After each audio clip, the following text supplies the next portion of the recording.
आतिश विशाल, book 2, part 40। आवाज लबाबा हैदर, पेशकश मीरे कारवां। अब पता चला?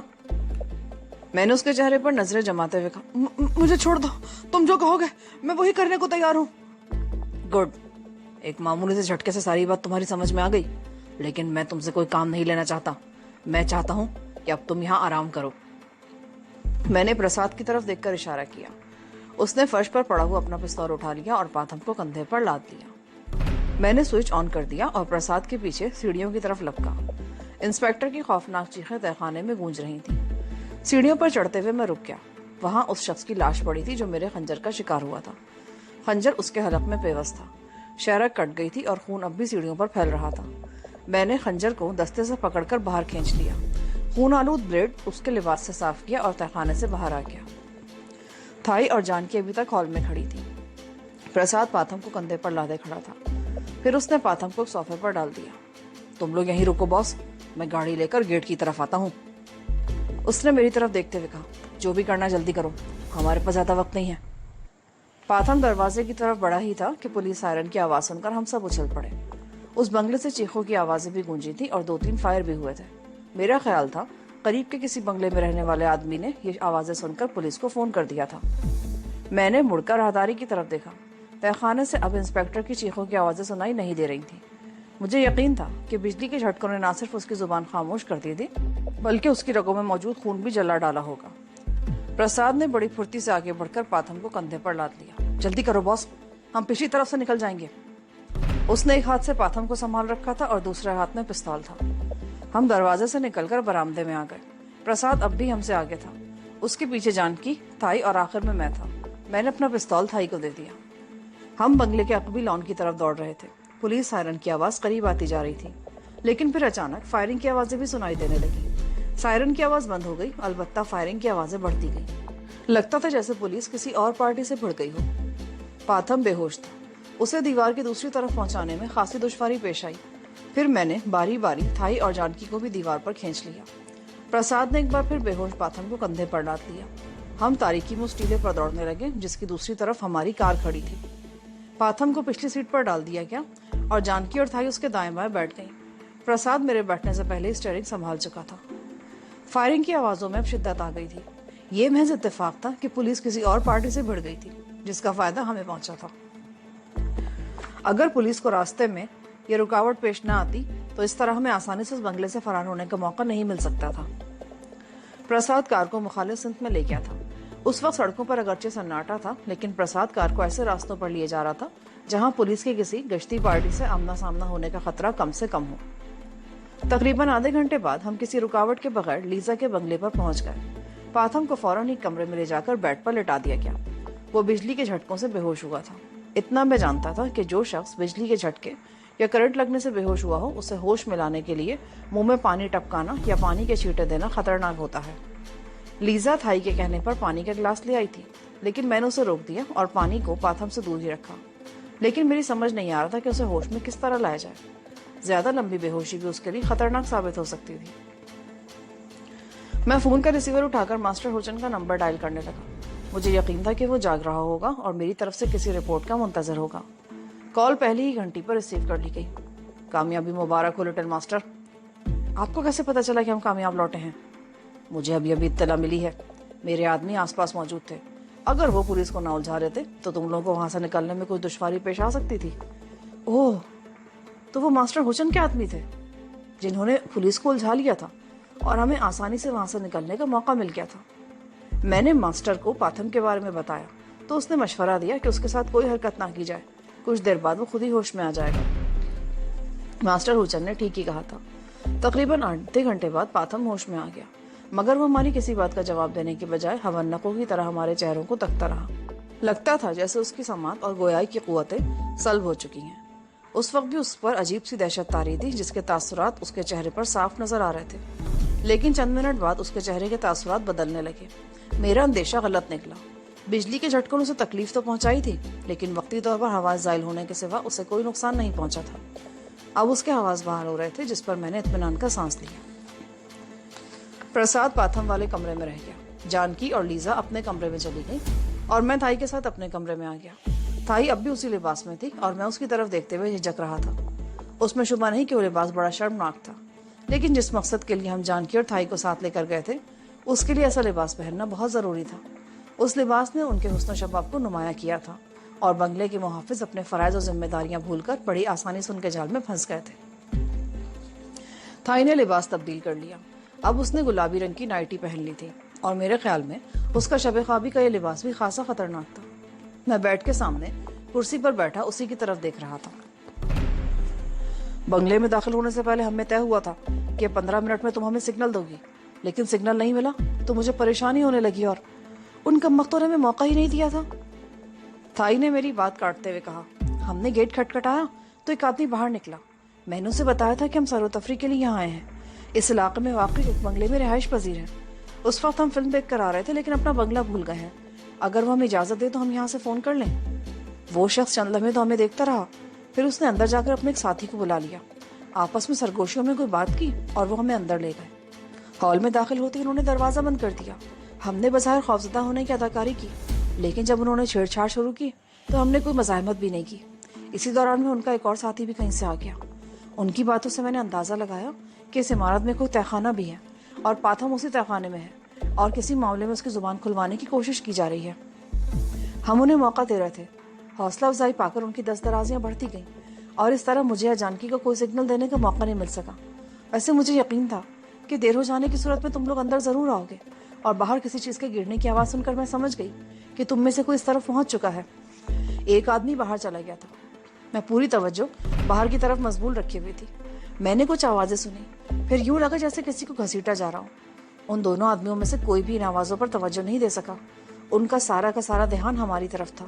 یوں لگتا تھا جیسے زندگی میں پہلی مرتبہ انہیں کسی عورت کے اتنا قریب ہونے کا موقع ملا ہو اور وہ اس موقع سے پورا فائدہ اٹھانے کی کوشش کر رہے تھے۔ پھر جب میں نے تمہیں برآمدے والے دروازے سے جھانکتے دیکھا تو میں سمجھ گئی کہ باہر وہ آوازیں کیسی تھی۔ اگر ہم اندر داخل نہ ہوتے تو جانتی ہو وہ لوگ تم دونوں کا کیا حشر کرتے۔ آج رات وہ صورتحال نہیں تھی جو اس رات کاٹیج میں پیش آئی تھی۔ تائی نے جواب دیا۔ میں چند لمحے خاموش رہا، پھر ہم پاتھم کے حوالے سے پیدا ہونے والی صورتحال پر تبادلہ خیال کرنے لگے۔ بینکاک میں اس گاڑی کے ذریعے پولیس کا پاتھم کے ورک شاپ تک پہنچ جانا واقعی خطرناک تھا۔ پھر یہاں کی پولیس کو بھی تصدیق ہو گئی تھی کہ پاتھم وہی ہے جو بینکاک پولیس کو پیڈرو کے بھائی کے قتل کے الزام میں مطلوب ہے۔ پاتھم نے یہاں پولیس کے تشدد کے سامنے زبان نہیں کھولی تھی۔ پولیس ابھی تک یہ معلوم نہیں کر سکی تھی کہ پاتھم سے میرا کوئی تعلق ہے، لیکن میں سمجھتا تھا پولیس اتنی بیوقوف بھی نہیں۔ اس محکمے میں بھی بڑے بڑے ذہین دماغ موجود ہیں، وہ 2+2 کا نتیجہ اخذ کرنے میں زیادہ دیر نہیں لگائیں گے۔ اور پھر آج یہاں جو کچھ ہوا وہ کوئی معمولی بات نہیں تھی۔ ہم پاتھم کو پولیس کے خفیہ قوت خانے سے نکال لائے تھے اور 5 پولیس والے ہمارے ہاتھوں مارے گئے تھے، جن میں اسپیشل پولیس کا ایک انسپیکٹر بھی شامل تھا۔ مقامی پولیس بھی یہ جانتی تھی کہ میں اور ماسٹر ہوچن ابھی کنچن بوری میں ہی موجود ہیں۔ مقامی پولیس اگرچہ پاتھم اور ہمارے درمیان کوئی تعلق تلاش نہیں کر سکی تھی، لیکن بینکاک پولیس سے تفصیلات حاصل ہونے کے بعد وہ اس نتیجے پر پہنچنے میں دیر نہیں لگائیں گے کہ اس کارروائی میں ہمارا ہاتھ ہو سکتا ہے۔ آج کے ہنگامے میں 5 آدمی مارے گئے تھے۔ ایک پرساد کے ہاتھوں گولی کا نشانہ بنا اور 4 میرے ہاتھوں ختم ہوئے تھے۔ میرے ہاتھوں کسی کا مارے جانا کوئی نئی بات نہیں تھی۔ بعض اوقات مجھے اپنے آپ پر حیرت بھی ہوتی تھی، میں اتنا ظالم کیوں ہو گیا تھا؟ میرے اندر اتنی صفاقی کیوں آ گئی تھی؟ کسی کو موت کے گھاٹ اتارتے ہوئے مجھ پر ایسا جنون کیوں طاری ہو جاتا تھا؟ اس کی وجہ تلاش کرنے کے لیے شاید زیادہ دور جانے کی ضرورت نہیں۔ میرے ماں باپ کو میری نظروں کے سامنے بے رحمی سے موت کے گھاٹ اتار دیا گیا تھا اور پھر چاچا پرتاپ سنگھ کو گولیوں سے چھلنی کر دیا گیا تھا۔ قدم قدم پر مجھے موت کے گھاٹ اتارنے کی کوشش کی گئی تھی۔ کئی بے گناہوں کو میرے سامنے بے دردی سے قتل کیا گیا تھا۔ ان تمام عوامل نے میرے دل میں شدید نفرت پیدا کر دی تھی۔ میں ہر اس شخص کو مار دینا چاہتا تھا جو میری جان لینے کے ارادے سے میری طرف بڑھتا ہوا نظر آئے۔ اور پھر میں نے یہ بھی سیکھ لیا تھا کہ اس دنیا میں زندہ رہنے کے لیے بعض اوقات دوسروں کی زندگیوں کے چراغ گل کرنا پڑتے ہیں، راستہ بنانے کے لیے دوسروں کی لاشوں پر سے گزرنا پڑتا ہے۔ زندگی کے اس کھیل کا اصول بڑا سیدھا سادہ تھا، دشمن کو ختم کر دو یا اس کے ہاتھوں خود ختم ہو جاؤ، بیچ کا کوئی راستہ نہیں ہے۔ اور یہ بھی سیدھی سی بات ہے کہ زندگی ہر انسان کو پیاری ہوتی ہے۔ ہر انسان اپنی زندگی بچانے کے لیے دوسرے کا گلا کاٹنے کی کوشش کرتا ہے۔ میں بھی ایسی ہی سنگین نوعیت کی صورتحال سے دوچار تھا۔ میرے بدترین دشمن میری طاق میں تھے، وہ قدم قدم پر گھات لگائے بیٹھے تھے۔ مجھے موت کے گھاٹ اتارنے کی بار بار کوشش کی گئی تھی اور میں اپنے بچاؤ کے لیے دوسروں کو موت کے گھاٹ اتارتا رہا تھا۔ دشمن کے لیے رحم کا جذبہ میرے دل سے ختم ہو گیا تھا۔ दूसरी तरफ मैं उन लोगों के लिए अपनी जान देने को तैयार था जो मुझे चाहते थे। थाई, जानकी, प्रसाद और पाथम की मिसालें मौजूद हैं। थाई की इज्जत पर हाथ डालने वालों को मैंने गोलियों से छलनी कर दिया था। पाथम को तशद्दुद का निशाना बनाने वाले 4 आदमी आज ही मेरे हाथों जहन्नुम रसीद हो चुके थे। 5वां प्रसाद के हाथों मारा गया था। मैं यही सब कुछ सोचता रहा और रात धीरे धीरे बीतती रही। थाई सो चुकी थी, पर मेरी आंखों से नींद गायब थी। मुख्तलिफ सोचों ने गोया मेरे दिमाग का घेराव कर रखा था। मैंने एक बार फिर थाई की तरफ देखा और उठकर खामोशी से कमरे से बाहर आ गया। सामने ही जानकी और लीजा का कमरा था। दरवाजा खुला हुआ था। अंदर नीलगू रोशनी वाला नाइट बल्ब जल रहा था। मैंने कमरे में झांक कर देखा। जानकी और लीजा एक दूसरे से लिपटी गहरी नींद सो रही थी। जानकी के जिस्म पर अब भी वही लिबास था। पूरे घर में खामोशी तारी थी। हॉल में बल्ब जल रहा था। बरामदे में अलबत्ता तारीकी थी। मैंने दरवाजे के साथ वाली खिड़की के शीशे में से झांक कर देखा तो बरामदे में एक तरफ हल्की सी चिंगारी चमकती नजर आई। मैंने खिड़की खोल दी और गर्दन निकालकर बाहर देखने लगा। मास्टर हुसैन के फराहम करदा वो दोनों गनमैन बरामदे में आलती पालती मारे बैठे सिगरेट की कश लगा रहे थे। बरामदे की बत्ती उन्होंने बुझा रखी थी। मुझे देखकर उनमें से एक अपनी जगह से उठकर मेरे करीब आ गया। खैरियत लिटिल मास्टर? हाँ, नींद नहीं आ रही। कुछ देर बाद मैं किचन में कॉफी बना रहा था। मैंने दोनों गनमैनों को भी कॉफी का एक एक कप दिया और खुद भी खिड़की में खड़ा कॉफी की चुस्कियां लेते हुए धीमे लहजे में उनसे बातें करता रहा और फिर खिड़की बंद करके हॉल में एक सोफे पर बैठ गया। उस वक्त अचानक ही मेरे जहन में मास्टर हुसैन की कही हुई कई बातें उभर आईं। ये बात तो मैं कई बार सुन चुका था कि महाराज मुझसे कोई अहम काम लेना चाहता है जिसके लिए मुझे तैयार किया जा रहा था, और अब मास्टर हुसैन ने भी उसकी तस्दीक कर दी थी। उस रात वीरान फार्म हाउस में मास्टर हुसैन ने शांग से किसी दूसरे मंसूबे के बारे में कई सवालात किए थे जिनके वो जवाब नहीं दे सका था, और मास्टर ने इसकी बात का पक्का यकीन कर लिया था। शायद इसलिए कि किसी बड़े मंसूबे पर निचली सतह के लोगों से काम तो लिया जाता है, लेकिन उन्हें असल बात से बेखबर रखा जाता है। बाद में मैंने मास्टर हुसैन से उस दूसरे मंसूबे के बारे में दरियाफ्त किया तो मास्टर हुसैन टाल गया था और कहा था कि मुनासिब वक्त पर मुझे उससे आगाह कर दिया जाएगा। और अब मैं सोच रहा था कि वो मंसूबा क्या था। क्या ये वही काम था जिसके लिए मुझे तैयार किया जा रहा था, और क्या ये तैयारी इस तरह हो रही थी कि मुझे कत्ल गारतगरी में माहिर बना दिया जाए? मेरा जहन बुरी तरह उलझा हुआ था। बाज़ औक़ात मैं ये भी सोचने लगता जैसे कत्ल गारत के सिवा मेरी जिंदगी का कोई मकसद नहीं रह गया हो। मैं महाराज का बेहद शुक्रगुजार था कि उसने मुझे दारा जैसे लोगों से बचाकर इस काबिल बना दिया था कि दुश्मन का मुकाबला करते हुए जिंदा रह सकूं। लेकिन कभी कभी मैं ये सोचने लगता कि महाराज ने मुझे किस रास्ते पर डाल दिया था, और अगर अब मैं चाहता भी तो इस रास्ते से वापस नहीं लौट सकता था। वापस लौटकर मैं जाता भी तो कहाँ? मुझे अपने किसी सवाल का जवाब नहीं मिल रहा था। यही सब कुछ सोचते हुए मैं सोफे पर ही नींदराज हो गया और फिर मेरी आंखें बंद होने लगी। सूरत हाल संगीन ही नहीं, बड़ी खौफनाक हो गई थी। स्पेशल पुलिस के एक इंस्पेक्टर समेत 5 पुलिस एहलकारों का कत्ल कोई मामूली बात नहीं थी। उस रोज तमाम अखबारात आखिर से शाया हुए थे और हर अखबार की हेडलाइन यही थी। अखबारात के मुताबिक कॉटेज में फ्रांसीसी सैय्यद के कत्ल, उसकी बेटी के अगवा और कत्ल के बाद चेकिंग और छापों के दौरान में पाथम नामी एक शख्स पुलिस हिरासत में लिया गया था, जिससे पूछगछ के दौरान में ये इंकशाफ हुआ कि वो बैंकॉक पुलिस को भी पेड्रो के भाई सामी के कत्ल में केस में मतलूब है। मकामी पुलिस ने पाथम नामी उस आदमी को स्पेशल पुलिस के इंटरोगेशन स्क्वाड के हवाले कर दिया था और उसे बड़ी राजदारी से खुफिया मकाम पर मुंतकिल करके उससे पूछगछ की जा रही थी कि गुज़िश्ता रात नामालूम अफराद ने उस बंगले पर हमला करके न सिर्फ पाथम नामी उस आदमी को रिहा करवा लिया, बल्कि स्पेशल पुलिस के एक इंस्पेक्टर समेत 5 पुलिस एहलकारों को बेदर्दी से मौत के घाट उतार दिया। उस बंगले में फायरिंग की इत्तला मिलने पर पुलिस की गश्ती पार्टी उस तरफ पहुंच गई, लेकिन बंगले तक पहुंचने से पहले ही पुलिस पार्टी का बाज मुसल्ला लोगों से तसादम हो गया। आधे घंटे तक फायरिंग के तबादले के बाद मुसल्ला अफराद दरिया की तरफ फरार हो गए। ख्याल है कि ये वही लोग थे जिन्होंने बंगले में पुलिस एहलकारों को हलाक करके पाथम नामी उस शख्स को रिहा कराया था। बंगले में 5 पुलिस एहलकारों की हलाकत की इत्तला मिलते ही पूरे शहर की पुलिस को रेड अलर्ट कर दिया गया और शहर से बाहर जाने वाले तमाम रास्तों की नाकाबंदी के अलावा रात ही रात में दर्जनों मुश्तबा अफराद को हिरासत में लेकर उनसे पूछगछ की जा रही थी। पुलिस के एक तर्जुमान के हवाले से शाया होने वाली खबर में इस शक का इजहार भी किया गया था कि हमलावरों में कोई औरत भी शामिल थी और गालिबन ये सब कुछ बड़ी प्लानिंग से किया गया था। पुलिस तर्जुमान के मुताबिक वो कोई हसीन औरत थी जो पहले बंगले में दाखिल हुई और उसने अपने साथियों के लिए रास्ता हमवार करने में बहुत अहम किरदार अदा किया था। बंगले के हॉल कमरे में एक सोफे पर सोने की अंगूठी मिली थी जिसमें कीमती हीरा जड़ा हुआ है। ऐसी अंगूठियां आमतौर पर खवातीन ही पहनती हैं, जिससे इस शक को तक़वियत मिलती है कि पाथम को छुड़ाने और पुलिस एहलकारों को हलाक करने वालों में कोई हसीन औरत भी शामिल थी। पुलिस अभी तक ये मुअम्मा हल नहीं कर सकी थी कि यह अंगूठी वहां किस तरह गिर गई। बाज अखबारात ने ढके छुपे अल्फाज में मेरा और मास्टर हुसैन का नाम भी लिया था और इस शक का इजहार किया था कि संगदिलाना कार्रवाई में इन दोनों में से किसी एक का या दोनों का हाथ हो सकता है। मैं जब ये अखबार पढ़ रहा था तो उस वक्त सुबह के 9 बजे थे। थाई मेरे पास बैठी थी। लीजा थोड़ी देर पहले ही बेदार हुई थी और किचन में चाय बना रही थी, जबकि जानकी अभी तक सो रही थी। मैंने अखबार से नजरें हटाकर थाई के हाथों की तरफ देखा। थाई की एक कलाई में सोने का एक कड़ा तो था, लेकिन मुझे याद नहीं था कि उसकी किसी उंगली में मैंने कोई अंगूठी भी देखी थी। क्या देख रहे हो? कल रात तुम्हारी उंगली में कोई अंगूठी भी थी? नहीं, तुमने कभी मेरी किसी उंगली में कोई अंगूठी देखी है क्या? लेकिन तुम्हें अंगूठी कैसे याद आ गई? अखबार में लिखा है कि उस बंगले में पुलिस को हीरे के जड़ाव वाली तलाई अंगूठी भी मिली है, जिसके बारे में ख्याल है कि वो किसी औरत की हो सकती है।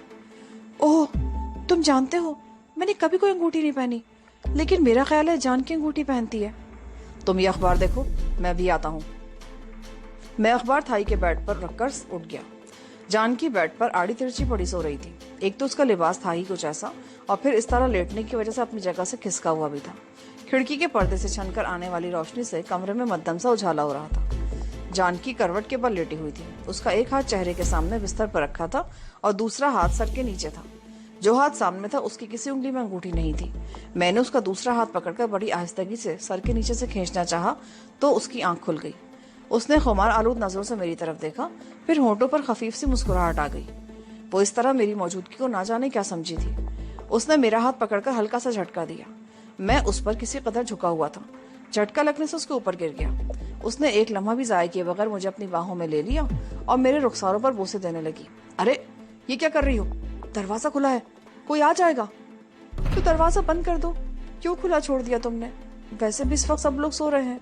आधी रात को यहाँ कौन? जानकी, ये आधी रात का वक्त नहीं है, सुबह के 9 बज चुके हैं और तुम मेरी यहाँ मौजूदगी का गलत मतलब ना लो। तो फिर क्यों आए हो? तुम्हारी अंगूठी कहाँ है? हीरे की अंगूठी जो तुमने कल पहनी हुई थी। मैं तुम्हारी उंगलियों में अंगूठी देखने की कोशिश कर रहा था। अंगूठी? उसने बारी बारी हाथों की उंगलियों की तरफ देखा और फिर एक झटके से उठकर बैठ गई।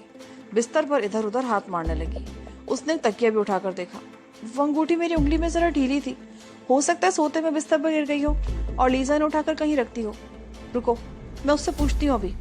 लीजा से पूछने की जरूरत नहीं है, वो अंगूठी पुलिस के कब्जे में है। क्या? जानकी उछल पड़ी।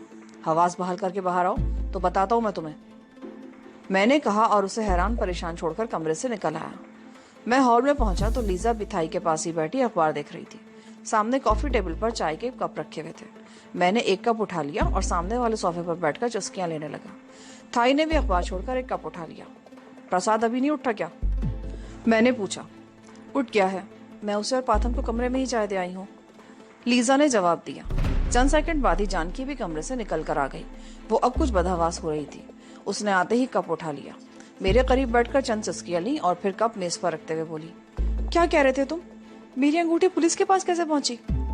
अखबार में लिखा है कि पुलिस को उस बंगले से हीरे की एक अंगूठी भी मिली है जो जनाना साख्त की है, और जाहिर है वो अंगूठी तुम्हारी ही हो सकती है। जानकी चंद लम्हे खामोश रही, फिर बोली, वो अंगूठी मेरी उंगली में किसी कदर ढीली थी।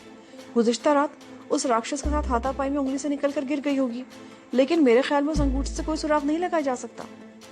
पाथम ने भी यही कहा था कि उसकी गाड़ी के जरिए कोई सुराग नहीं लगाया जा सकता, लेकिन हुआ क्या?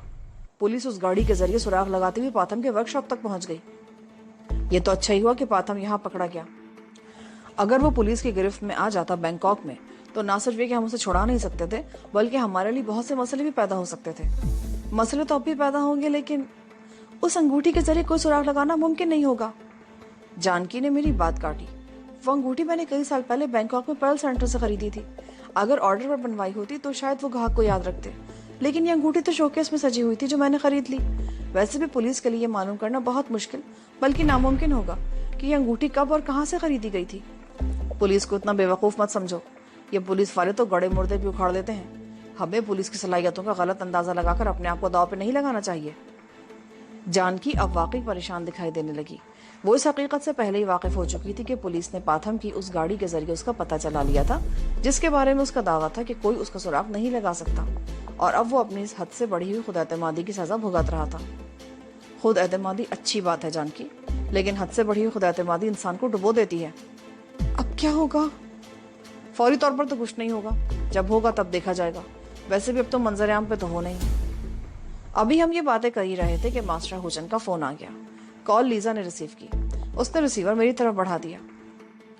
तुमने आज के अखबारात देख लिए होंगे? मास्टर ने मेरी आवाज सुनते ही कहा। हाँ, मैं भी अखबारात का मुताला ही कर रहा था। लेकिन अखबारात में खबर जो नहीं छपी वो ये है कि रात को बंगले में जिस शख्स को गोली लगी थी वो जिंदा बच गया है।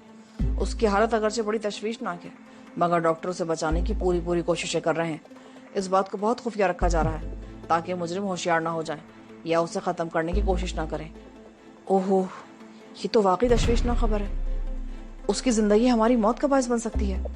मुझे और प्रसाद को तो शायद वो शनाख्त ना कर सके, लेकिन थाई और जानकी हमारे बंगले में दाखिल होने से पहले तकरीबन 35 मिनट तक उनके साथ रही थी। जिंदा बच जाने वाला जो कोई भी है वो जानकी और थाई को शनाख्त कर सकता है। अगर उसने उन दोनों के हुलिये भी बता दिए तो उन्हें आसानी से तलाश कर लिया जाएगा। एक दूसरी खबर यह है कि पुलिस की भारी नफरी कुछ देर पहले बैंकॉक से यहाँ पहुंच चुकी है। पूरे शहर की इस तरह नाकाबंदी कर दी गई है कि बिल्ली का बच्चा भी नजरों में आए बगैर बाहर नहीं जा सकता। उसके अलावा शहर भर में जगह जगह छापे भी मारे जा रहे हैं। अब तक सैकड़ों अफराद को हिरासत में लिया जा चुका है, जिनसे पूछगछ की जा रही है। पुलिस में भी किसी काली भीड़ को तलाश किया जा रहा है, क्योंकि पाथम को निहायत खुफिया तौर पर उस बंगले में मुंतकिल किया गया था। पुलिस के आला अफसरान को यह भी शुबा है कि पुलिस के अंदर ही किसी ने मुजरिमों को उस बंगले की निशानदेही कर दी हो। अब हमें क्या करना चाहिए मास्टर? तुम लोग अपने बंगले तक महदूद रहो, झांक कर भी बाहर मत देखना, और लीजा से कहो कि वो अपनी मामूल की सरगर्मियां जारी रखे। उसके मामूलात में बेकायदगी उसे शक की जद में ला सकती है, मास्टर ने कहा और चंद लम्हों की खामोशी के बाद बोला। जाहिर है हम यहाँ महदूद होकर नहीं रह सकते। मैं कोशिश करूंगा कि एक आध दिन में हम यहाँ से निकल जाएं। वैसे अब तुम लोग पर्सी के जिम्नेजियम वाले नंबर पर फोन मत करना, हो सकता है वो फोन टैप किया जा रहा हो। आप कहाँ से बोल रहे हैं मास्टर? मैं इस वक्त पब्लिक फोन बूथ से बात कर रहा हूँ। कोई अहम बात हुई तो दोबारा कॉल कर लूंगा। Wish you good luck. Master ने फोन रख दिया। थाई और जानकी वगैरह ने फोन पर अगरचे सिर्फ मेरी बातें ही सुनी थी, लेकिन मेरे मुंह से निकलने वाले अल्फाज और चेहरे के तासुरात से उन्होंने गड़बड़ का अंदाजा लगा लिया था। फिर मैंने उन्हें मास्टर से होने वाली गुफ्तगू से आगाह कर दिया। उनके चेहरों पर तशवीश के तासुरात उभर आए। अगर वो जिंदा बच गया तो हमारी जिंदगियां खतरे में पड़ जाएंगी, जानकी बोली। फिर चंद लम्हों की खामोशी के बाद उसने कहा, काश मुझे ये मालूम होता कि उसे किस अस्पताल में रखा गया है, तो मैं उसके होश में आने से पहले उसे जहर का इंजेक्शन लगाकर हमेशा के लिए खत्म कर देती। मैंने चौंक कर जानकी की तरफ देखा और फिर मैं ये सोचे बगैर ना रह सका कि जानकी डॉक्टर है। अगर ये पता चल जाता कि उस शख्स को कहाँ रखा गया है तो इस किस्म का रिस्क लिया जा सकता था, लेकिन अब मैं मास्टर को फोन करके ये मालूम भी नहीं कर सकता था। मैंने लीजा को भी मास्टर की हिदायत से आगाह कर दिया। वो नाश्ता करके अपने पार्लर जाने की तैयारी करने लगी। उसकी गाड़ी से उतारी गई लाइसेंस प्लेटें रात को वापस आने के बाद दोबारा लगा दी गई थी। कुछ देर के बाद लीजा चली गई और हम फिर सूरत हाल पर गुफ्तगू करने लगे। अचानक मुझे ख्याल आया कि प्रसाद अभी तक अपने कमरे से बाहर नहीं निकला। उसने अपना और पाथम का नाश्ता भी कमरे में ही मंगवा लिया था। मैं उठकर उनके कमरे में आ गया। प्रसाद पलंग के करीब काउच पर सो रहा था, जबकि पाथम जाग रहा था। उसने मेरी तरफ देखा, लेकिन उसके चेहरे पर किसी किस्म के तासुरात नहीं उभरे। उसकी नजरों में भी अजनबियत थी। पहले तो मैंने ख्याल नहीं किया। जब मैंने आगे बढ़कर शेक हैंड के लिए उसकी तरफ हाथ बढ़ाया तो उसने भी अपना हाथ बढ़ा दिया, लेकिन नजरों में अजनबियत बदस्तूर थी और चेहरा भी तासुरात से आरी था। हेलो, कैसे हो? मैंने मुस्कुराते हुए पूछा। क्यों, क्या हुआ मुझे? तुम कौन हो और ये कौन है? पाथम ने जवाब दिया। अगर मेरे ऊपर आसमान टूट पड़ता तो शायद मुझे इतना दुख और सदमा ना होता जितना पाथम के जवाब से हुआ था। मेरे दिमाग में धमाके से हो रहे थे और रीढ़ की हड्डी में सनसनी की एक लहर दौड़ती चली गई।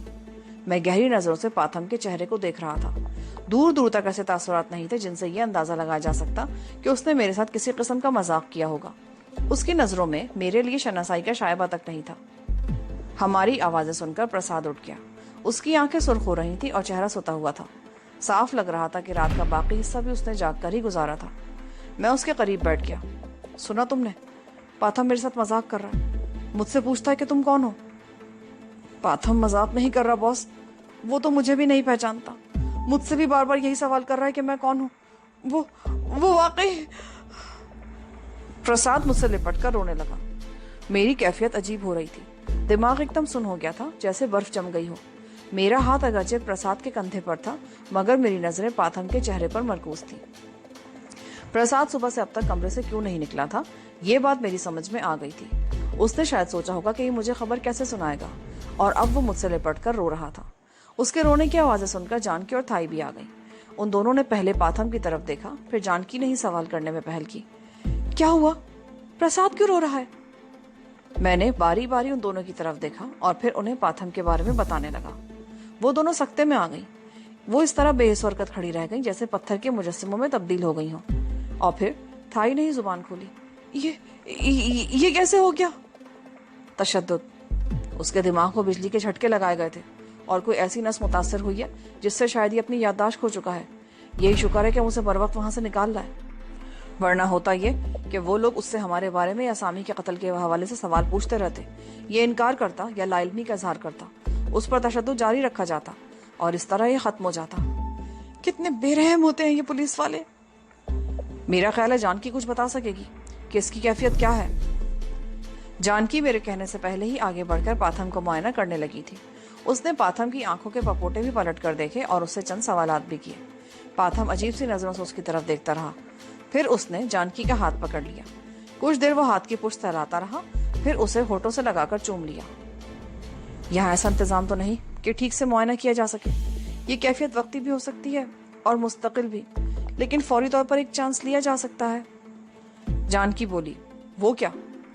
एक इंजेक्शन देना पड़ेगा, हो सकता है उससे कुछ फर्क पड़ जाए। जानकी ने एक कागज पर इंजेक्शन का नाम लिख दिया। मैंने गनमैन को वो पर्चा और पैसे देकर मार्केट भेज दिया। वो तकरीबन 1 घंटे तक लौट कर आया। वो इंजेक्शन और सिरिंज ले आया था।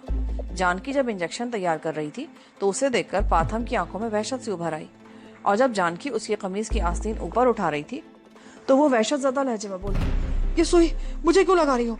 मुझे क्या हुआ है? तुम्हारी तबीयत ठीक नहीं है, ये इंजेक्शन लगेगा तो तुम ठीक हो जाओगे।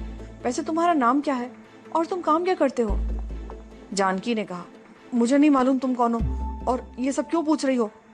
मैं तुम्हारी दोस्त हूँ जानकी, और ये भी तुम्हारे दोस्त हैं, जानकी ने कहा और उसे हमारे नाम भी बताने लगी। इतने सारे और इतने अच्छे अच्छे दोस्त। पाथम ये कहते हुए बारी बारी हमारी तरफ देखने लगा। आखिर में उसकी नजरें एक बार फिर जानकी के चेहरे पर जम गई थी। अच्छा, अब तो मुट्ठी बंद कर लो, जरा सख्ती से, जानकी ने कहा और उसके साथ ही मुझे इशारा भी कर दिया। मैंने कोहनी से जरा ऊपर पाथम का बाजू दबा दिया। इस तरह जानकी को उसके बाजू पर मतलूबा नस तलाश करने में दुश्वारी पेश नहीं आई। उसने सुई नस में पेवस्त की तो पाथम के मुंह से सिसकारी से निकल गई। इंजेक्शन लगने के 15 मिनट बाद पाथम पर गुनूदगी सी तारी होने लगी। हम लोग उसके कमरे से निकलकर हॉल में आ गए। अलबत्ता प्रसाद वहीं बैठा रहा।